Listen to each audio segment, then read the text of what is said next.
찬양이 있겠습니다.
아멘. 귀한 찬양 감사합니다. 지난달에는 한 두 분이 설교에 빠지셔서 그랬는데 오늘은 다 오셔서 목소리도 크게 나가주셨습니다. 이 시간에는 우리 보라, 연보라 하나님 앞에 찬양하겠습니다.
아멘.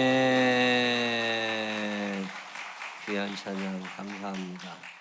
제가 참 감사한 거는 애들이 이렇게 잘하는데 요즘에 그 애들 때문에 속 썩는 엄마 아버지들이 참 많고 쟤네들이 커서 뭐가 될까 그런 생각하는 부모님들이 참 많은데 우리 교회는요 부모님보다 애들이 훌륭해. 그래서 너무 감사해, 너무 감사해. 우리 애들이 엄마 아버지보다 훌륭하다는 게 얼마나 감사해요. 점점 초라해지지 않고. 우리 더러 저한테 애들이 문자 보낼 때가 있어요. 우리 엄마를 위해 기도해 주세요. 나 은혜 받아 애들 때문에. 그게 중학교 고등학교 졸업하고 대학교 가고 그러더니요 엄마 아버지가 그렇게 믿음 생활 안 하는 게 속상한가 봐. 참 너무 감사하다. 늘 기도하는 제목 중에 하나가 믿음이 대물림 되게 해달라고, 나보다 믿음 좋은 자녀들이 있게 해달라고 기도하는데 너무 감사해요. 이렇게 보라도 아들 이렇게 찬양하지만 얘네 엄마 아버지보다 얘가 훌륭하다니까. 대학 일단 청와대 다니잖아요. 저 중국 북경 최고의 명문대학에 다니는 애잖아요. 근데 이렇게 방학 때 와서 있다가 이제 개학하고 가기 전에 하나님께 찬양 드릴 때마다 참 은혜가 돼요. 주님 한 분 간절히만 한다는 그 고백이 우리 모두의 고백이 되기를 바랍니다. 오늘도 주님의 전을 찾은 여러분들에게 주님의 은혜와 사랑이 함께 하시기를 주님의 이름으로 축원합니다. 성령님이 계시는 증거에 대해서 여러분과 함께 은혜 나누고 있어요. 성령님이 어떤 분이신지 잘 모르고 그분이 내 안에 계신가 안 계신가도 잘 모를 때가 너무 많잖아요. 교회 다닌 지 오래됐어도 성령님을 잘 모르는 사람들이 대부분입니다. 오늘 그래서 지금 5주째 이 말씀 계속 나누고 있는데 성령님이 내 안에 계신가? 그거는 자기가 물론 알죠. 자기가 물론 아는데 증거가 나타나요. 보이지는 않거든요. 바람이 보여요, 안 보여요? 바람은 보이지 않으니 무슨 색을 칠해야 하나, 이런 유행가 아세요? 몰라요? 그런 노래가 있어요. 바람은 보이지 않아. 무슨 색을 칠해야 될지 몰라. 근데 나뭇잎이 흔들리는 걸 보면 바람이 왔다 간 것 같아. 공기가 안 보이지만 우리가 숨을 쉬는 걸 보면 공기가 있는 것 같아. 그러는 것처럼 성령님이 계시면 증거들이 나타납니다. 성령님이 계시다는 증거, 그 증거를 매주마다 하나씩 말씀드리고 있는데 첫 번째로 말씀드렸던 게 뭐냐면 성령님이 계시면 죄가 보이기를 시작해요. 얼마 전에 인천에서 퀴어 축제가 있었죠. 퀴어 문화 축제가 이 동성연애자들이 전 세계적으로 점점 늘어나요. 그러다 보니 이게 에이즈 환자들도 점점 늘어나는데 그 관계가 있잖아요. 근데 미국이나 일본이나 아프리카나 이런 데서 에이즈 환자들의 수가 점점 줄어들어가는 거 아세요? 근데 대한민국은 점점 늘어나고 있어요. 동성연애 영향이 크다고들 그러잖아요. 그리고 에이즈 환자들의 치료비를 국가가 다 내줍니다. 지금 대한민국이 이 복잡한 세상이 돼버렸는데 서울에서 이 박원순 시장이 허락을 해주니까 이 서울 광장에도 자꾸 이 퀴어 축제를 하다가 우리가 서울에서만 할 게 아니라 전국적으로 하자. 그래가지고 전국적으로 확산을 지금 해나가는 추세에 지난주에 인천에서 퀴어 축제가 있었어요. 근데 서울하고 인천은 조금 다른 게 있어요.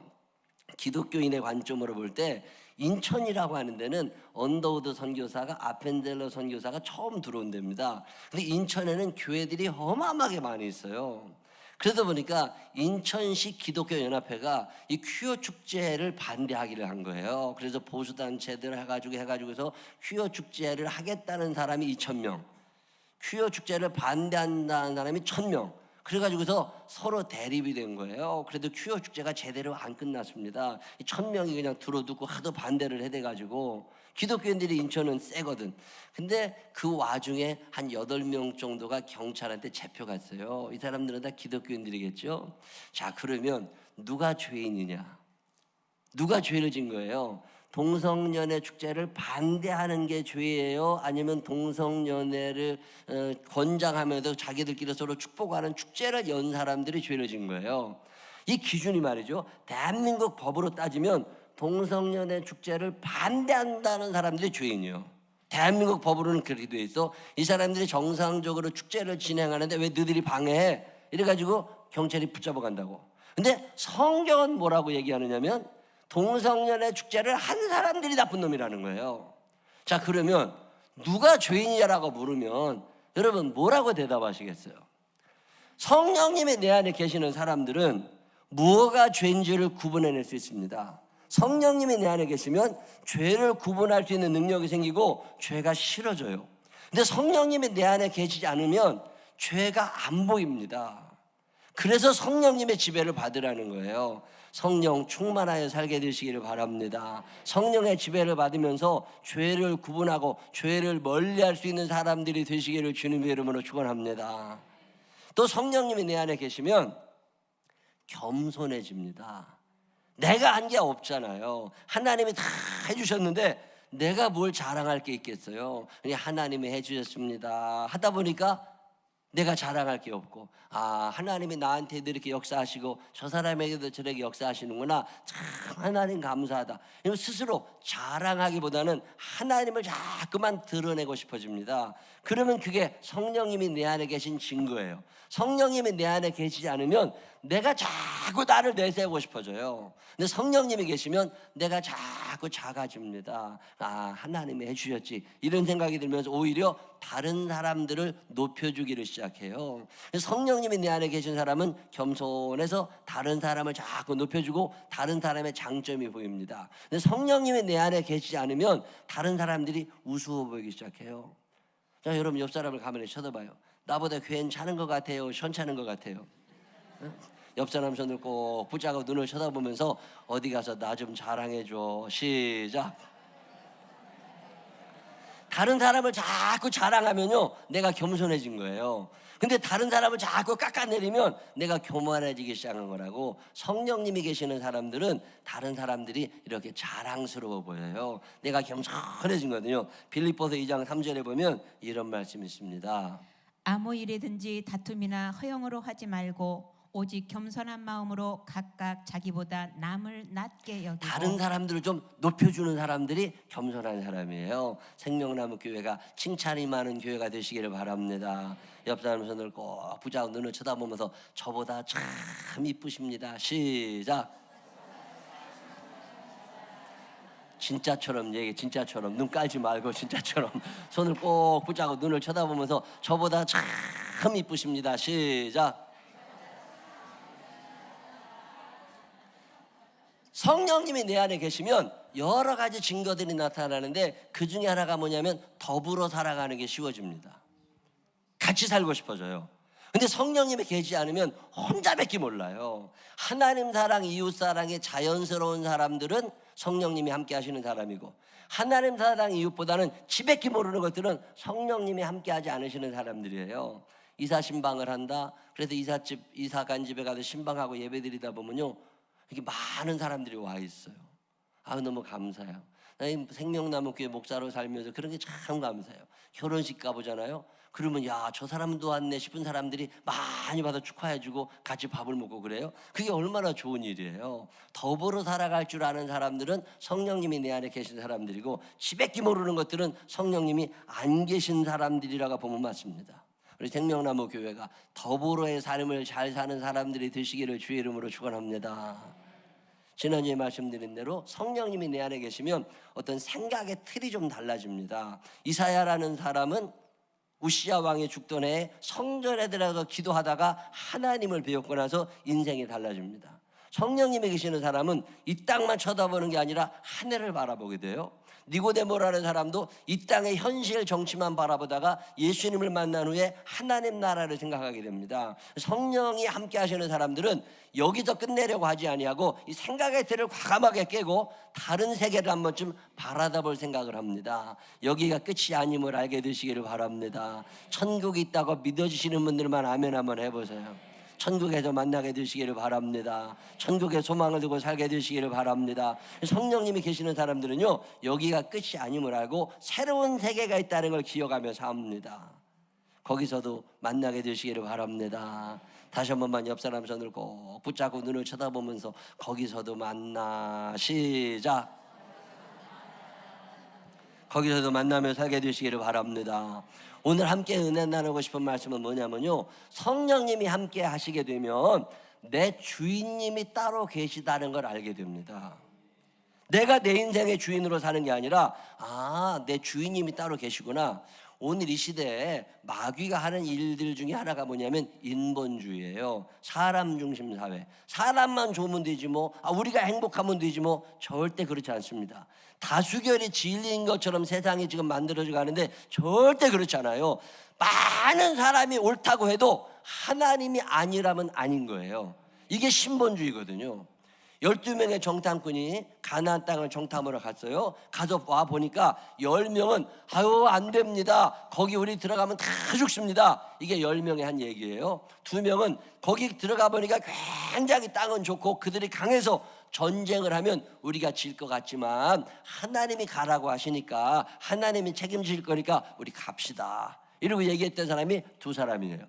다수결로 얘기를 하면 10명이 옳아요. 그래서 그 당시에 사는 사람들이 가나안에 안 들어갔어요. 가나안이 아무리 좋다고 그래도 다수결해서 안 됐으니까. 근데 나중에 어떤 일이 벌어졌어요? 그때 안 들어갔던 사람들은 광야에서 다 죽습니다. 그리고 여호수아와 갈렙 2사람만 그 땅에 들어가요. 많은 사람이 옳다고 해도 하나님이 아니라면 아닌 거예요. 많은 사람이 아니라고 해도 하나님이 가라고 그러면 가는 거예요. 이게 신본주의입니다. 하나님 말씀을 최고의 기준으로 살게 되시기를 바랍니다. 왜 우리가 그렇게 살아가야 돼요? 우리의 주인님이 하나님이시라서 그래요. 이 주인됨이라고 하는 말을 이해하려면 여러 가지 단어를 알아야 되는데 한 3가지 단어를 여러분 이해하시면 주인됨이라는 단어를 이해할 수 있어요. 그 중에 첫 번째 단어가 뭐냐면 죄인됨이에요. 죄인됨, 그 다음에가 자녀됨, 그 다음에가 주인되심이에요. 자, 죄인됨, 자녀됨, 주인되심. 시작. 요건 외우고 가야 되는데 다시 한번 시작. 자, 죄인됨이라는 말은 무슨 얘기냐면 내가 이 땅에 사는 동안 아무리 잘 사는 것 같아도 내 안에는 죄가 있더라는 거예요. 하나님 앞에 의롭다고 말할 수 있는 일이 하나도 없더라는 거예요. 자, 로마서 3장 10절로 12절에 보면 이런 얘기가 있습니다. 기록된 바 의인은 없나니 하나도 없으며 깨닫는 자도 없고 하나님을 찾는 자도 없고 다 치우쳐 함께 무익하게 되고 선을 행하는 자는 없나니 하나도 없도다. 사람들이 살면서 사람은 한계가 참 많아요. 인생이 어떤 가치가 있다고 우리가 자꾸 얘기하는데 성경은 뭐라고 얘기하느냐면 그럴 만한 인생을 의지하지 말라는 거예요. 그의 호흡은 코에 있나니 새말 가치가 어디 있느냐. 언제 죽을지도 모르는 사람들이 자기 잘났다고 너무 떠들지 말고 너의 인생을 생명의 주가 되시는 하나님 앞에 맡기고 살아가라는 거죠. 근데 인간은 죄를 자꾸 지니까 불신앙, 불충성, 불순종 이런 게 다 죄거든요.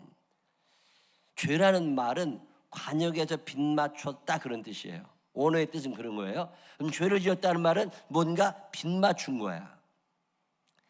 부패한 게 죄냐? 부패한 게 죄지요. 정부가 부패했다, 관료가 부패했다, 죄지요. 그러면 무능력한 거는 죄예요, 아니에요? 이런 무능력한 것도 죄라는 거 아세요? 능력이 없으면 그 자리에 앉으면 안 되는 거지. 근데 능력도 없으면서 그 자리에 앉아 있는 거죠. 그것도 죄라고 봐요. 눈이 높은 것도 죄예요. 의심하는 것도 죄예요. 돈을 사랑하는 것도 죄요. 자랑 많은 것도 죄요. 교만한 것도 죄요. 부모를 거역하는 것도 죄고, 감사 없는 것도 죄고, 거룩하지 않은 것도 죄고, 공부 못하는 건 죄요, 아니에요? 공부 못하는 건 죄요, 아니에요? 공부 못하는 것도 죄지. 게으른 건 죄요, 아니에요? 게으른 것도 죄지. 성경을 보면 다 죄예요. 성령님이 내 안에 계시니까 죄라고 생각하지도 않았던 것들이 죄 같아요. 그래도 회개가 되고 고쳐주고 싶어요. 죄인 됨이라는 말은 성령님이 내 안에 계신 증거 가운데 하나이면서도 죄인됨을 인정하지 못하면 구원의 가능성도 없다는 걸 아셔야 돼요. 하나님 앞에서 늘 죄인됨을 고백하며 용서를 구하는 사람들이 되시기를 주님의 이름으로 축원합니다. 또 하나, 2번째 단어가 뭐였죠? 첫 번째가 뭐라고요? 죄인됨. 2번째는 자녀됨. 자녀됨이라는 말은 뭐냐면 영접하는 자, 곧 그 이름을 믿는 자들에게는 하나님의 자녀가 되는 권세를 주신다고 그러는데, 이 영접한다는 말은 주인이 바뀐다는 말이에요. 그분을 내 안에 모셔서 내가 옆에 앉고 그분이 내 인생의 주인이 된다, 이런 말이 영접이라는 말인데, 절에 다니시다가 교회 오시는 분들이 덜 헷갈리는 게 뭐냐면 교회는 하라 하지 말라를 잘 안 합니다. 우리가 오염된 기독교를 자꾸 믿다 보니까 기독교를 자꾸 오해하게 되는데, 절에서는 이거 해라 하지 말아라를 가르쳐줘요. 삼강오륜, 노노맹자, 유교문화권에서 이거 해, 이거 하지 마라, 이걸 많이 가르쳐줍니다. 무당들도 이거 해, 이거 하지 마. 우리들은요 어렸을 때부터 이 속에 살아왔어요. 할 것과 하지 말 것. 근데 성경은 할 것과 하지 말 것을 그렇게 중요하게 생각하지는 않아요. 성경이 중요하게 생각하는 건 해라 하지 말라가 아니라 관계성이에요. 릴레이션십. 하나님과의 관계를 굉장히 소중하게 생각합니다. 절에서는요 부처와의 관계를 소중하게 생각하지는 않아요. 유교문화권에서 공자와의 관계를 소중하게 생각하지는 않아요. 근데 성경은 하나님과의 관계를 대단히 중요하게 생각합니다. 특별히 나와 하나님과의 거리가 얼마나 떨어져 있냐, 나와 하나님과의 관계가 아버지와 자녀의 관계냐 아니냐, 이걸 굉장히 소중히 생각합니다. 자, 하루 종일 내가 해야 될 일을 많이 했어요. 착한 일 10가지를 했어. 그리고 난 다음에 밤에 아무 집에나 들어가면 들어갈 수 있어요? 못 들어가요? 못 들어갑니다. 아무리 착한 일을 많이 했어도 문이 열리지 않는다고. 근데 착한 일도 제대로 못했지만 저녁이 됐을 때 아버지 집에 들어가면 아버지가 문을 열어줘요. 이게 기독교예요. 그가 착한 일을 했다 안 했다가 중요한 게 아니라 그가 누구의 자녀이냐를 묻느냐가 기독교예요. 천국은 착한 사람들이 가는 것이 아니라 아버지 하나님이 계시는 곳이 천국입니다. 천국에 가려면 하나님을 아버지라고 고백할 수 있어요. 아바 아버지, 아바 아버지. 하나님을 아버지라고. 예수님께서 뭐라고 그러시느냐면 하나님을 너무 무섭게만 생각하지 말고 하나님을 아빠라고 불러라. 예수님께서도 겟세마네 동산에서 기도하실 때 하나님을 아빠, 아버지요. 로마서에서도 바울 목사님이 하나님을 부를 때 아빠라고 불러라. 갈라디아서에서도 바울 목사님이 하나님을 부를 때 아빠라고 불러라. 여러분, 하나님을 아빠라고 불러본 적 계세요? 그만큼 하나님과의 관계가 가까우면 죄인이지만 자녀이기 때문에 용서가 가능하다, 그 말씀이에요. 그가 의로운 일을 해도 용서받는 게 아니라 관계성의 문제예요. 죄를 지었지만 제3자가 볼 때는 용서가 안 되지만 아버지는 용서하고 받아줄 수 있는 문제가 한두 가지가 아닙니다. 근데 기독교는 해라 하지 마라 이걸 가리키는 종교가 아니라 관계성을 중요시하는 종교입니다.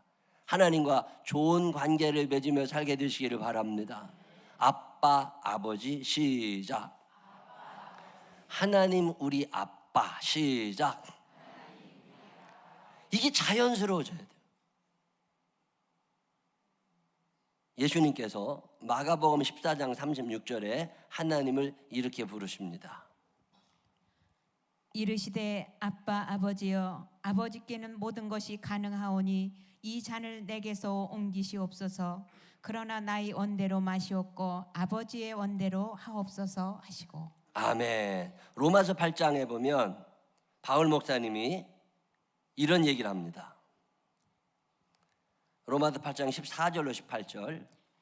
무릇 하나님의 영으로 인도함을 받는 사람은 곧 하나님의 아들이라. 너희는 다시 무서워하는 종의 영을 받지 아니하고 양자의 영을 받았으므로 우리가 아빠 아버지라고 부르짖느니라. 이 하나님을 향하여 아빠라고 부를 만큼 관계가 좋으냐고 물어봐요. 이 관계가 좋고 아빠가 되면 닮아가게 됩니다. 내 안에 성령님이 계시면 하나님을 닮아가게 되는데, 이 하나님의 성품을 성경은 크게 3가지로 얘기해요. 사랑하심, 아니 거룩하심, 의로우심, 사랑하심. 시작.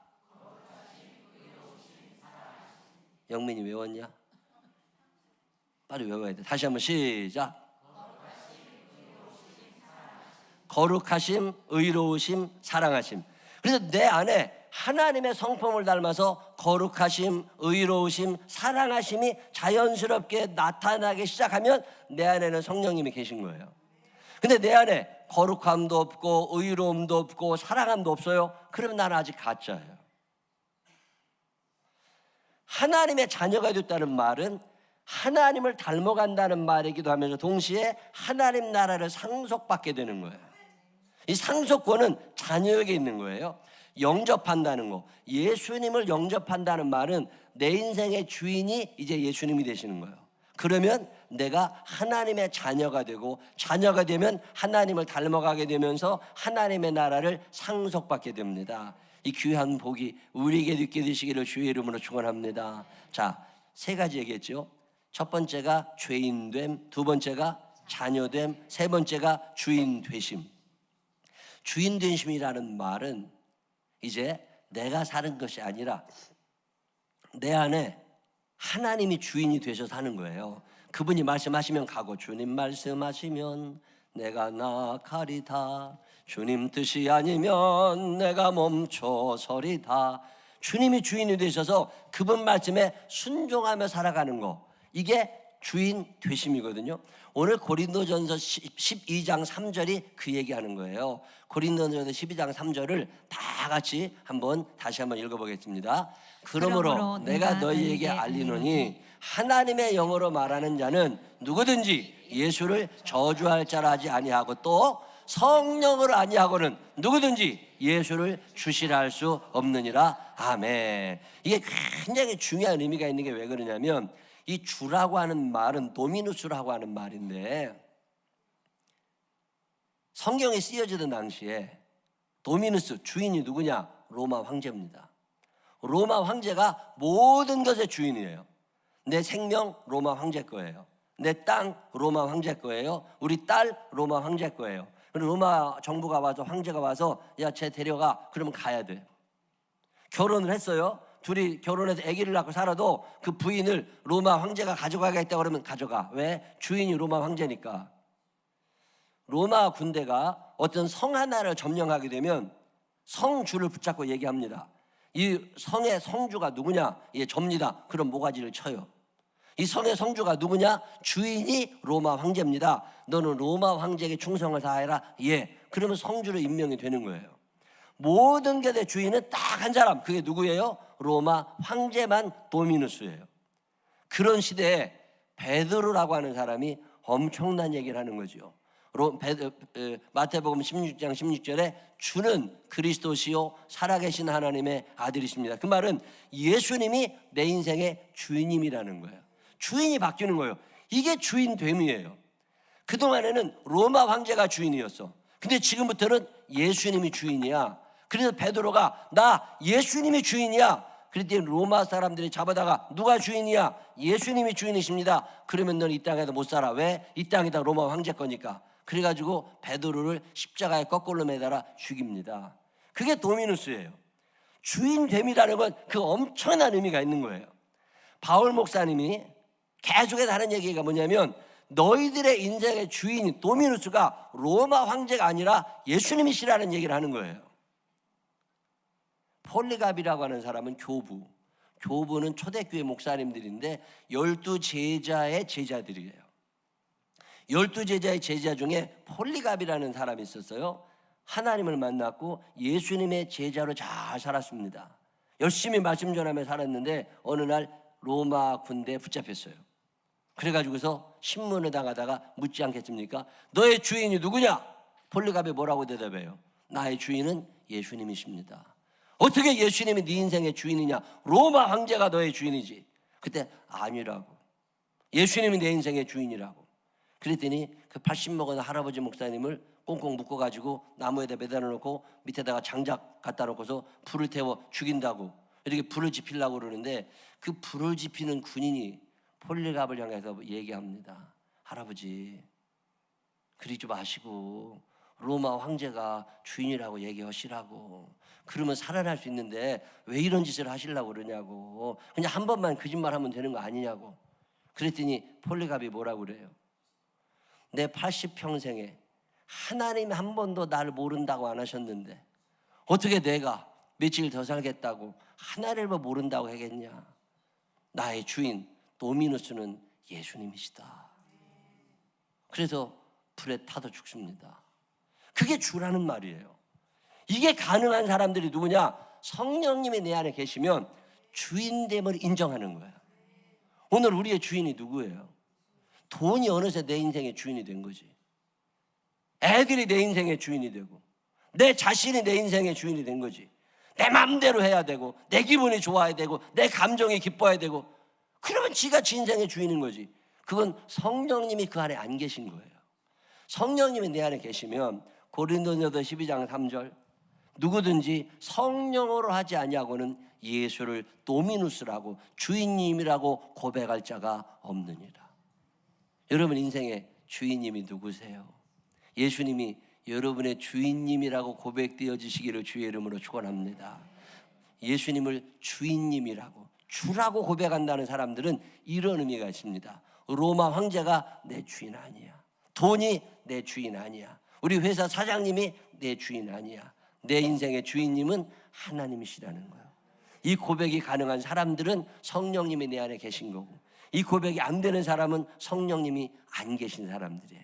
여러분 살아가는 날 동안에 성령님의 지배를 받으면서 주인님을 바로 모실 수 있는 사람들이 되시기를 바랍니다. 내가 내 인생의 주인 되어 살지 말고 예수님을 내 인생의 주인님으로 모시고 그분을 나의 도미누스, 주인님이라고 고백하며 모시며 순종하며 살 수 있는 믿음의 사람들이 되시기를 주님의 이름으로 축원합니다. 기도하겠습니다.